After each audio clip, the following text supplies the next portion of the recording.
seluningi kakhulu. Ulwazi seluningi kakhulu, nemali ayibona incane. Uyazi ukuthi kunabantu abawuyekayo umsebenzi wase-office ngenxa yokuthi isalari yakhona incane, kodwa umsebenzi awenzayo mningi ukunemali ayiholayo, yabo. Uthola ukuthi ngosuku kumele agoqe mhlambe ama-exercise awu-35 per day, yabo. Okay, each exercise ukuligoqa mhlambe estimation ngeminithi, ngoba phela it takes a minute ukugoqa, basho njalo abaziyo. Ngoba ngithi ufika ukuthi kwaqa ngoba iminithi likhulu, mhlawumbe u-R5, yabo, ukugoqa. So-ke uthi u-R5 ukugoqa i-exercise, R5. Uma ugoqe one exercise ngosuku no-R5. Uma ugoqa wonke lo 35, shouthi no-R35, yabo. Okay, kulungile, uyadlula-ke lapho, uyaqhubekela phambili.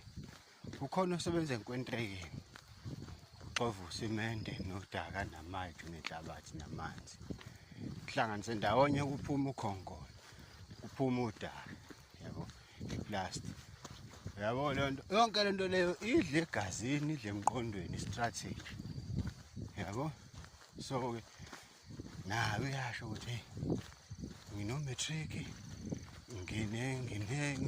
ngi-grade degree, yabo. Uthola ukuthi mfethu lo muntu lento ayenzayo usenzela ukuthi akwazi ukubamba nje isithunzi sakhe, yabo. Mhlambe waxoshwa emsebenzini by mistake, ngoba ziyakhala impela, ziyakhala. Yabo nje thina esingagqumi esingakhwefi, ngiyakutshela abantu baphathe iy'gubhu ey'ngaka, kodwa-ke ngiyakutshela wena, khala ziyashoda umsebenzi awukho, iy'nyoni uy'valile emsebenzini. Thatha la, uthi aphume lokhu, kuyini kwalokhu? Njengoba sebekhipha entombini, nasemsebenzini kuba njalo. Uma ukuthi u-strong bakudubula, bakunquma, bakugwaza, shaya, xosha, free, haya, galele, fired, yabo. So into ekanjalo. So-ke there is every job eney'nkinga zakhona, yabo.